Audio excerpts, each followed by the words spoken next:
As we gather together this morning, may we learn to recognize and affirm the pieces of possibility, the bits of good we bring. May we encourage rather than control, love rather than possess, enable rather than envy, allowing our individual gifts to weave a patchwork of peace. The soft, deep blue of sensitivity and understanding, the red energy of creativity, the white heat of convictions, the deep black of the nourishing depths, the risky, fragile green of new growth, the golden flashes of gratitude, the warm rose of love. Each of us is indispensable if we are to minister to a broken and wounded world. Together in our gathered diversity of gifts and potentials, young and old, we form the whole. These words by Betts Wienerker, they welcome all those who have gathered this morning for our Sunday service. Welcome to those of you who have gathered in person at Kensington, here in Essex Church. Welcome to all of those who are joining us from far and wide via Zoom. We're delighted to have all of you with us this morning, whoever you are, however you are, wherever you are, even if you're still in pyjamas. Welcome. And let's not forget to all of those who connect with our community at other times via watching the YouTube channel, listening to our podcast, or simply reading the text of our services online. We love hearing from people in all sorts of circumstances who feel connected to our community. If it's anyone's first time joining us this morning, you're particularly welcome. If you'd like to get in touch afterwards, stay behind for a chat, please do that. You might want to come to one of our small groups that are mainly happening online during the week. Let's have our circle grow ever wider as we explore new ways to overcome all the obstacles to connection that might exist. Let's live out our values and reach out in love to all those who may still find our Unitarian way. For anyone who doesn't know me, my name's Jane Blackall and I'm Ministry Coordinator with Kensington Unitarians. I've called this congregation my home since 1999, over 23 years now, and I'll be co-leading our service this morning alongside Sarah Tinker, who's ministered to our congregation for 15 years until she retired at the end of 2020. Retired, you know, sort of. I want to tip my metaphorical hat to Janine, who's sitting at the back, Janine Powell. She's in charge of mission control this morning. We're continuing to get to grips with these hybrid services, and she's put in an enormous amount of work and effort to set up this system. So that's apologising in advance if there are any technical hitches, but I think she's got it all under control today. I want to thank all of you here in person for doing all you can to keep each other safe by keeping your masks on during the service, including while we sing the hymns and light the candles. And let's respect each other's boundaries as best we can to keep everyone safe and well. In this morning's service, we'll be reflecting on all things handmade, the meaning and the spiritual insights that we might find in the process of making things by hand, the beauty of unique objects created with a personal touch, and the memories that handmade keepsakes hold for us. Today's theme was chosen in honour of a long-standing and much-loved member of our congregation, Betty Evans, who died at the end of last year. Betty was a regular member of our creativity group, which ran for over a decade. We tried out all sorts of arts and crafts together, and there are signs of her handiwork all over our building, in some of our seasonal wall hangings and in the church banner over there. We'll be holding a simple ceremony after today's service to scatter Betty's ashes in our church garden. Some members of Betty's family are here with us today for the service this morning. It's especially good to have you with us. So let's take a moment now to settle ourselves, to become fully present in the here and now. Let's settle into this time of togetherness wherever we may be. Let's breathe into this moment of worship as we co-create this sacred space by our intention and our presence. Breathe in. And as we breathe out, let us release anything that's stopping us from being fully present here and now. any aggravations we might be carrying, any distractions or preoccupations. Let's lay them to one side, at least for a little while. And before we go any further, let's light our chalice flame as we do each week. This simple ritual connects us in solidarity with Unitarians and Unitarian Universalists the world over, and it reminds us of the proudly progressive historic religious tradition of which this gathering is part.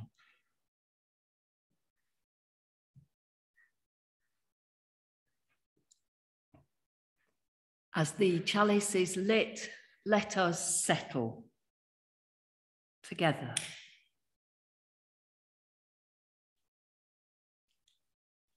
Settle into the sacred space we have co-created.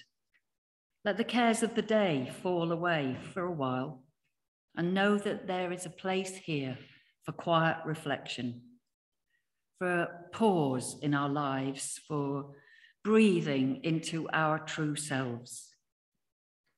Let what is said and felt here add richness to our lives and call us back to living by the values that we share. We're stronger together, held in community, and we share the experience of being human. Let the symbol of the chalice connect us to each other and to our common purpose, so that we may carry its light and warmth into the world.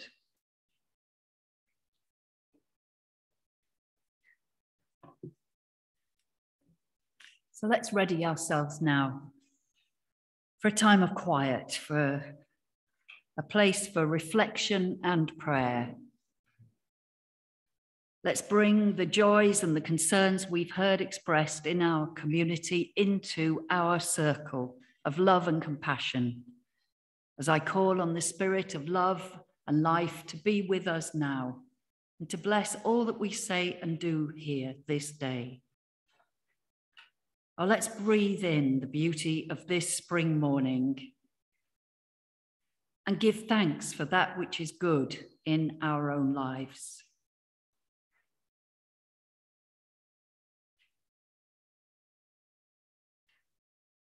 And we pray, though many of us are unsure who or what we pray to, yet knowing the true value of going deeper in life, of opening ourselves to the source of all that is within us and beyond us, expressing our gratitude for life itself and for the unique creatures that we are. So let each of us align ourselves now with that which we hold to be of greatest worth, that which calls us to be our true selves. Or may we learn to care well for all that is.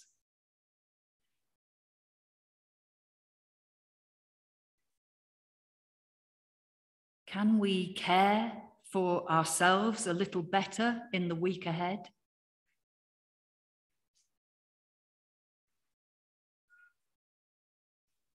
Can we care for our relationships a little better this week?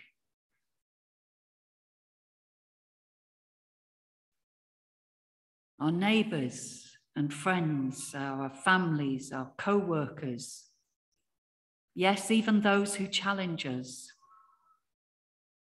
Can we appreciate others more? And other aspects of our living that could do with a caring touch. Something needing mending or clearing or sorting in some way. Can we seek help? Reaching out for that support if that would make a task easier.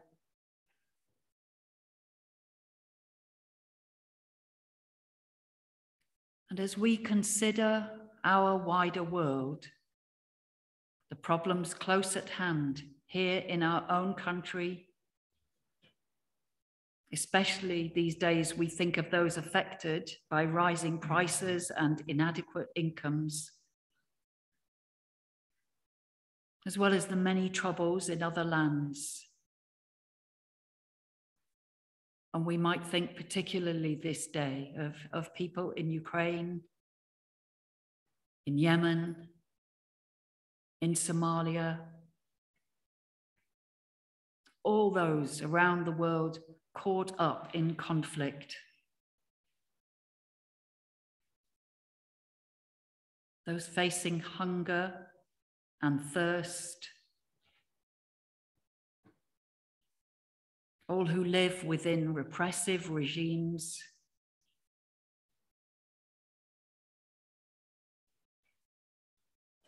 all those needing healthcare where there is little to be had.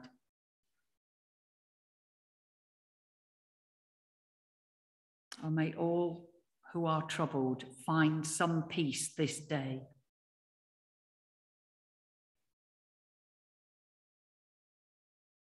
And may all who are in need find practical support this day.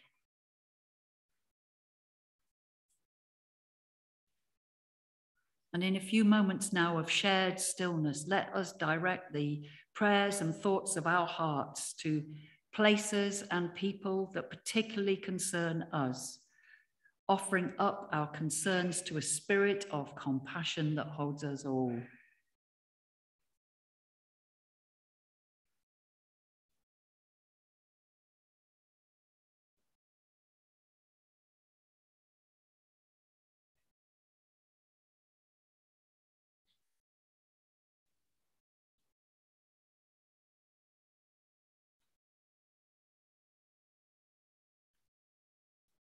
And may we be guided by love to know ways to assist one another and ourselves this day and all days. And to that aspiration, if you so wish, let us say, Amen. So may it be.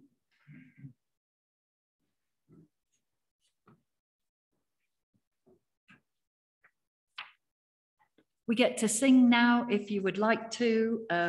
You'll find this hymn is one we sang a few weeks ago, but to a different tune. It's called Weave a God Creator, and I think it beautifully brings together our environmental concerns alongside our theme today of that which is handmade. Feel free to join in if you wish, or just sit back and enjoy it. Stand up, sit down, but we will keep our masks on, and thank you for that. Weave a God Creator. Oh,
I thought before I do this reading, which is about things being handmade, I would show you a couple of examples of gifts that Betty gave to me, which were handmade. I understand Jane has one of these as well. This is a little cat that she made. He's getting a bit dusty because I've had him since I was 60, and he's been on the wall all that time.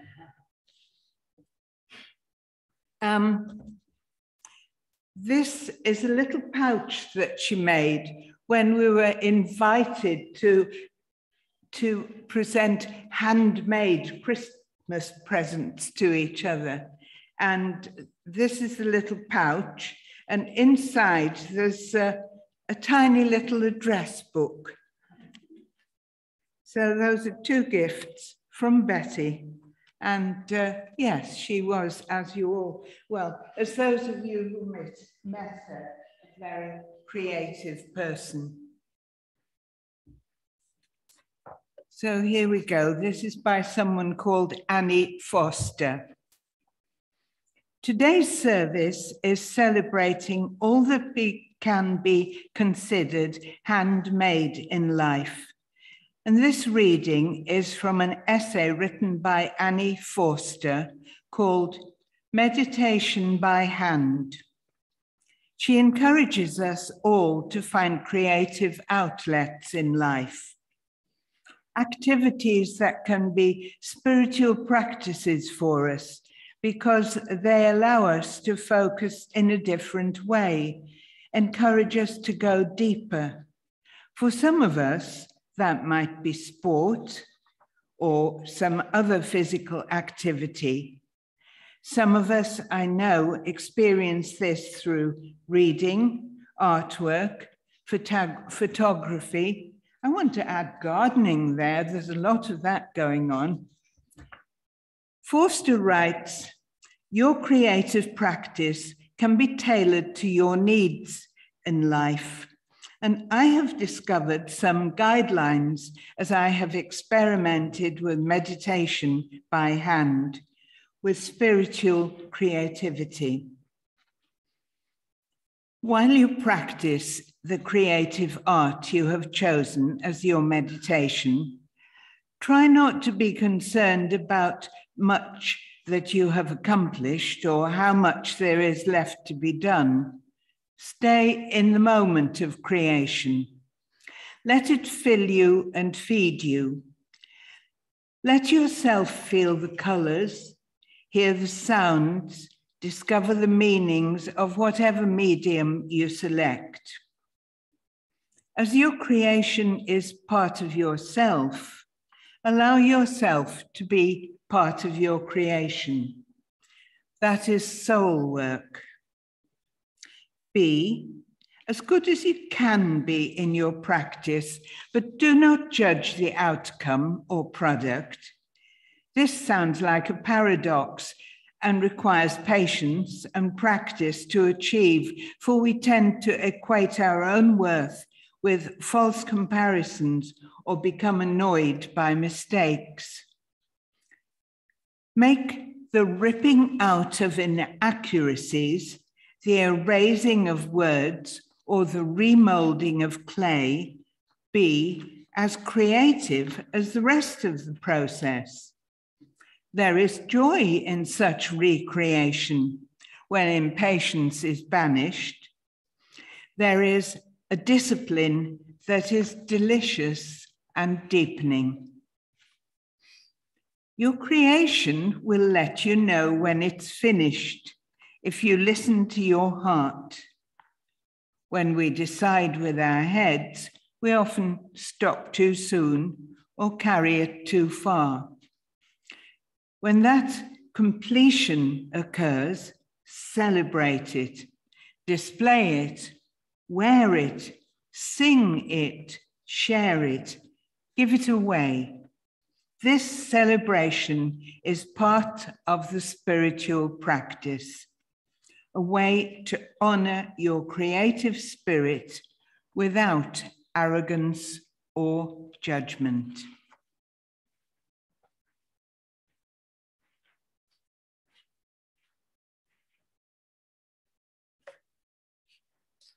Thank you, Juliet.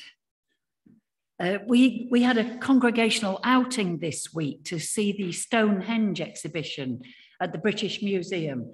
Highly recommended, if a little overwhelming, as there is just too much to actually look at and take in.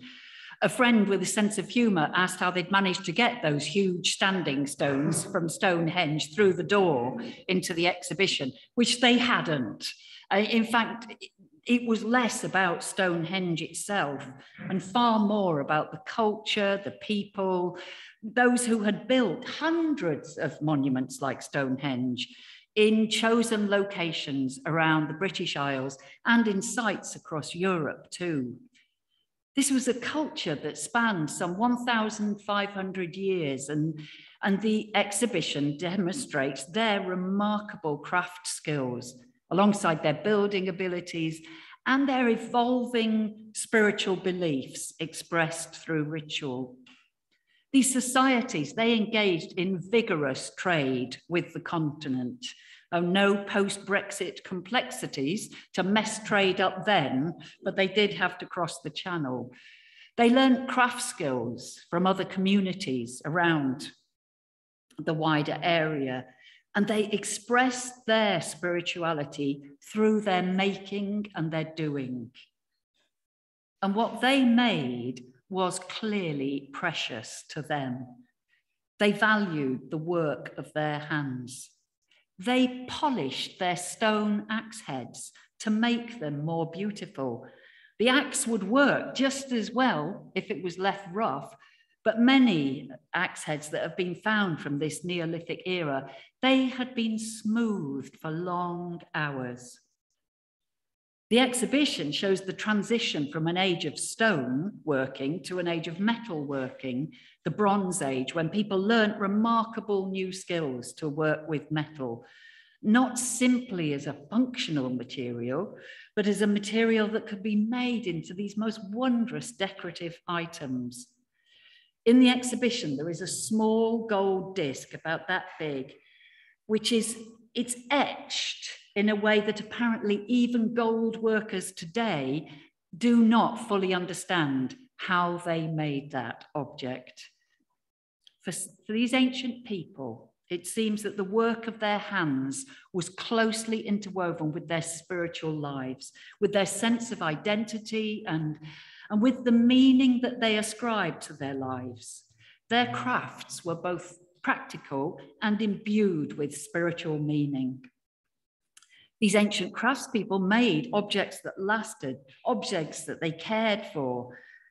Yes, there is a tantalizing realization, if you're interested in this sort of thing, that actually there are an awful lot of objects made of, fabric, leather, fur, and clay.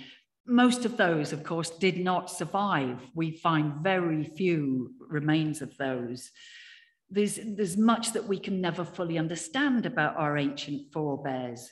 Oh, but when we enjoy our craft activities, when we make things with our hands, our woodwork, our pottery, our sewing and knitting and mending, our cooking even, well, of course, we are echoing the activities of those who lived thousands of years before us.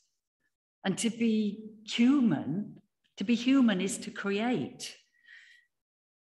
And even today, many of these objects in our homes that are imbued with meaning for us, those items that we have made or that have been made for us by others, those objects, they're holding stories, aren't they?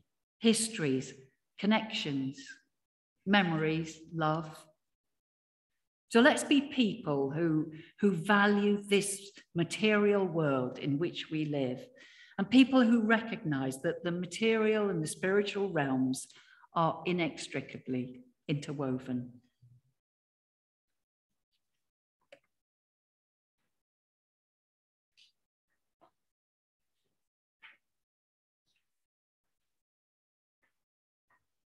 Thanks, Sarah. So we're moving now into a time of meditation. I'm going to offer a few words on Creative Silence by Vincent Silliman, to take us into a few minutes of shared stillness. The silence will end with a sound from a bell, and then we'll hear some music for meditation, a nice bit of Vivaldi from Abby and Sandra. So let's each do what we need to do to get comfortable. Adjust your position if you need to get more at ease in your chair. You might want to put your feet flat on the floor to ground and steady yourself. You might want to close your eyes or look at the candle flame. As I always say, these words are just an offering. Feel free to use this time to meditate in your own way.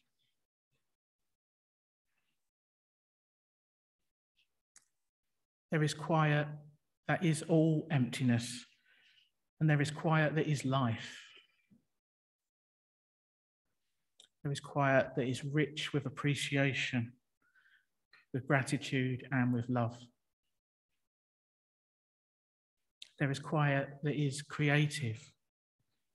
There is quiet that is full of generous purpose and serene determination. There is quiet that is the very atmosphere of onward things, of life and growth that shall be in the days and years to come. There is quiet within the mind, the heart, the spirit, when outside there is no quiet at all. There is quiet wherein there is order, when without there is contention and disorder. There is quiet where there is wisdom, though the noises of misunderstanding and dissension are loud. Let us seek quiet now and then, an inward quiet, a quiet that renews and reinvigorates, glorious quiet, the quiet of serenity, the quiet that confronts with confidence the clamours of fear. Quiet whereto one may retire, not to evade responsibility or whatever of strife may be necessary. For quiet then brings increase of strength, not the quiet of inaction,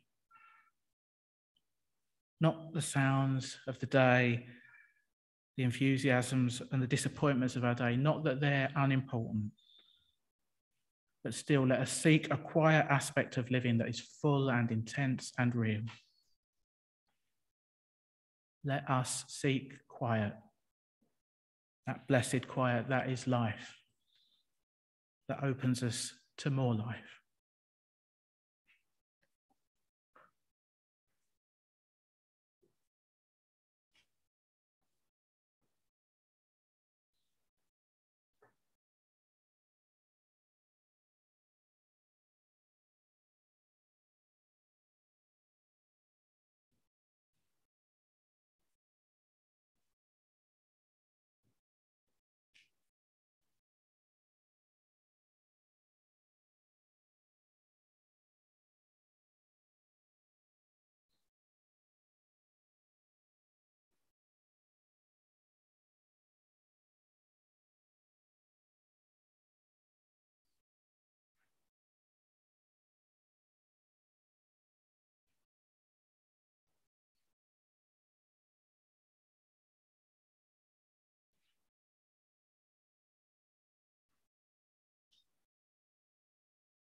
Thank you, Sandra and Abby. Isn't it lovely to have live music?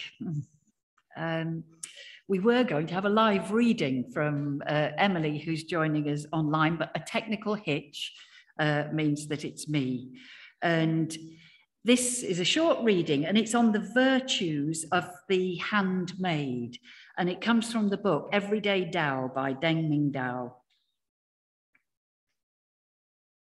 Deng writes, "That which is made by hand improves both the maker and the user. In the past, everything was made by hand. The objects that were made did not have the precision and regularity of machine-made things.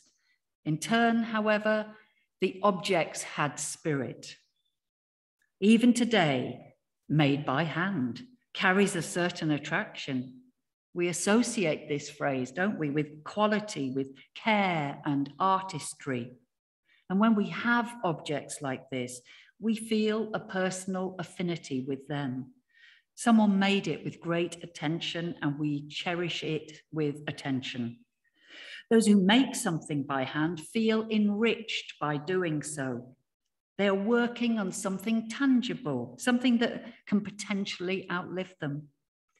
They have the opportunity to make things their way, to put all the work necessary into them, to do things because they feel it is right, not just because it may be cost-effective or marketable. Over the years, their hands take on a wisdom of their own. The potter knows by touch when something is out of round. The furniture maker knows by feel when something is straight. We who follow Tao therefore value what the hand does. We want a personal relationship with what we do and how we live. There is no better measure of this than the breadth of one's hand."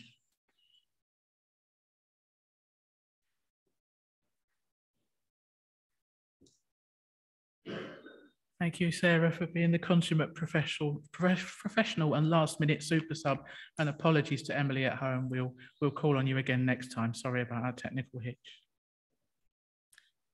So, I wonder, what do you think of when you hear the phrase handmade? Maybe scarves or hats, socks or jumpers, blankets, things knitted by family members and friends and given as gifts, maybe clothing or jewellery, pottery or sculpture, woodwork or furnishings, cakes maybe. Perhaps you think first of beautiful bespoke objects, the sort of artisan creations that might be showcased by the Crafts Council, great handmade works of art that are probably out of reach for most of us to own, rightly priced to reflect the many hours of expertise that's gone into making them. Or maybe when you think of the words handmade, it calls to mind something more rustic, more homemade. Those items that are a little bit rough around the edges, perhaps, not necessarily made with the highest skill level, but nonetheless, which hold much greater sentimental value because of the personal effort and care that's gone into making them. Items such as these are tangible tokens of love. I mentioned at the start of the service that we used to have a creativity group here at the church. It ran for over a decade, and there was a small but dedicated core of us that turned up each month, sharing skills and enthusiasms, taking turns to suggest new crafts to try, and occasionally big projects to work on together. We taught each other to knit and to crochet, to quilt and embroider, to do beadwork and lino printing, to make sculptures from rubbish. We actually learned how to make felt. This was my big craze at the time. And one of our younger members went on to set up her own hat making business in South Africa as a result. That's one of our prouder achievements. You can see the fruits of our labour in the seasonal wall hangings, the church banner. You might want to look at the large Fabric of Diversity wall hanging that's up on the wall in the hall next door. Many of our creations were much more ephemeral, but these few items have lasted. And there's something rather poignant about them now. And I look at those wall hangings, I think of all the people that were in the group 10, 20 years ago and who aren't around anymore. Of those who were founder members of the group, I think it's only me and Juliet that remain. Over the years, most of the regulars have died or moved away, moved all over the world. Still, it's poignant but also heartwarming that these treasured artefacts remain. These creations that our dear friends took time to make with their hands. They made them with care and attention and love. Back in the day, though, I noticed that the very idea of a creativity group seemed to divide people. Reactions to it were quite polarised. People tend to see themselves as either crafty or very much not crafty. When I encouraged people to come along to this group, they go, "No, I am not creative." And that was their final word on the matter. No matter how much I tried to reassure them that the ethos of the group was very much about process and not product. Participants were encouraged to have a go, see how they got on, and not worry too much about how it turned out in the end. Everyone discovered that some crafts suited them better than others. Some had a knack for detail and precision. Others were all about the flair and spontaneity. And we only found out by trying our hand. There was pleasure to be found in the sense of play and learning and occasionally mastery. In my own family, this same binary, I'm crafty or I'm not crafty, that also seemed to be at work. My mum could turn her hand to just about anything. Through my childhood, it seemed like the phone never stopped ringing with distant relatives asking her to make fancy dress costumes for their kids, their neighbours' kids, people they'd passed in the street once. She would make things out of crepe paper, and as the time went on, the reputation for the quality of her handiwork and for not saying no very often got around. I don't think she ever had a pattern that she worked from. She just made things up as she went along and knocked something up on the sewing machine after work. The recipients were, on the whole, delighted. And she was proud of it, I think. She also made me a series of good luck mascots at key points in my life. Often on the morning of a big exam, I'd wake up to find one of these eccentric handmade figures waiting for me on the settee. And I've still got them dotted around the house to cheer me up. Now she's gone. My dad, on the other hand, is someone who's always been resolutely non-crafty, or at least that's how I used to see it. He couldn't be persuaded to join in with creative projects very often, but there was one notable exception in the lockdown of 2020. He couldn't get out of the house to buy me a birthday card at the shop. So I kept joking, kept nudging him, "Go on, make me one, make me one." We've got a house full of blank cards and felt tipped pens because I've inherited the crafty gene from my mum. It was mainly a joke. I didn't think he'd do it. I was mainly winding him up, but eventually he gave in and he did make me a card. I think it must have been the first time he'd drawn a picture of a little red flower in 80 odd years. He wrote "Happy Birthday" across the top in rather spindly handwriting. I'm going to treasure that card. Anyone who knows us knows how much we drive each other nuts, but still I will treasure that card. And I should add that although I've always thought of Dad as not a crafty person, not a maker, I realise that's not quite true.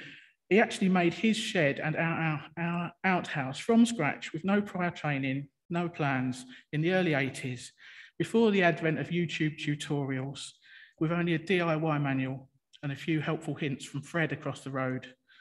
He was a bit handy. Dad would sit in his armchair of an evening with a little clipboard. He'd draw scale plans of how this outhouse was going to be. He'd work out how to make dovetail joints and window frames. I can't believe he did it. I look at him now. And that handmade outhouse is still standing just about 40 years on. I tell you these stories of the creativity group and of my mum and my dad for one reason only: to encourage you to make things, even if you think you can't. Whether you see yourself as a crafty person or not, make things for the fun of making, for the stimulation of learning a new skill, for the spiritual benefit of single-pointed focus and attention, for the fulfillment of self-expression, for the camaraderie you might find in a community of makers, for the delight you might bring in presenting a handmade gift to someone that you care about, and yes, for the treasures you might leave behind once you've gone. Make time in your life to make things if you can. Amen. Time for one last hymn now, an old favourite, Life's Great Gifts. Once again, the words are on your hymn sheet and they should be up on your screen for the people at home. Feel free to stand or sit as you feel able. Life's Great Gifts.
Just a few announcements now. Thanks to Janine for being our tech host today, which I can gather has been a living nightmare. I do sympathise. Thanks for the enormous work that she's put into this, and Ramona in support. Thanks to Ramona also for helping with the setup today, to Maria for co-hosting on Zoom, to Juliet for reading, and for Sarah co-leading the service. It is actually quite unusual for us to do one together, and it's a treat. For those who are here in person today, there'll be a chance to stay for refreshments if you'd like, courtesy of Marianne, who's out there putting the coffee on. There'll also be tea and biscuits available in the service, after service in the hall next door. Please keep your mask on until you get into the hall for the sake of those being COVID cautious. For those who are attending via Zoom, there will be virtual coffee time hosted by Maria. You've got to bring your own biscuits though. If you don't feel like socialising today, you can always drop us an email to say hello or come to one of our online meetings during the week. Got coffee morning on Zoom at 10:30 on Tuesday. Always interesting conversation and gossip. There are still spaces left for Heart and Soul, our contemplative spiritual gathering. That's tonight or Friday at 7 o'clock. And this week the theme is Doing Our Best. This congregation very much has a life beyond Sunday mornings, and we do encourage you to keep in touch during the week if you can. I'm sorry to say that a much-loved member of our congregation, Maureen, is very poorly at the moment. Carolyn is in touch with Maureen and has brought a card for people to sign after the service if they'd like to let Maureen know that we're thinking of her. So yeah, look out for Carolyn after the service if you'd like to sign the card. Anyone who knew Betty is welcome to join us in the back garden after the service, where we'll be honouring Betty's memory with a short ceremony for the scattering of ashes. That will be at 11:45. Abby, our music scholar, is coming to the end of her master's studies, and we'll be having a graduation recital in a couple of weeks from now on the 30th of May. You're all invited. Abby, do you want to say a few words? Come to the mic if you can. Hello. Yeah, 2 weeks from now, I'm going to be having my graduation recital for my master's, and I would love if anybody wanted to come. I've been playing here for 6 years now, since I started my undergrad. It's been a long time, and I feel like you guys have been there all along the way, so you're very welcome. Thank you. Brilliant, congratulations. And there is also another concert coming up in the summer, isn't there? On the 5th of July here at 7:30 p.m, there'll be another concert by Abby and her mates, but we'll tell you more about that near the time. Next week, the service will be back on Zoom only at 10:30 with a service co-led by me and Patricia, who's hiding in the back row. Sunday after that, the 29th, we will have a hybrid service again, both here and on Zoom. That's our membership service and AGM.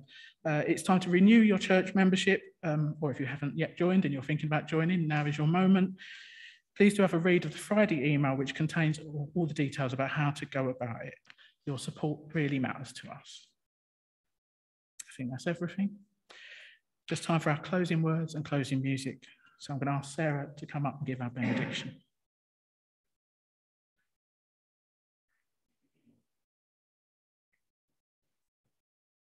So that which is worthy of doing, create with your hands. That which is worthy of repeating, speak with a clear voice. That which is worthy of remembering, hold in your hearts. And that which is worthy of living, go and live it now. Amen. Go well and blessed be.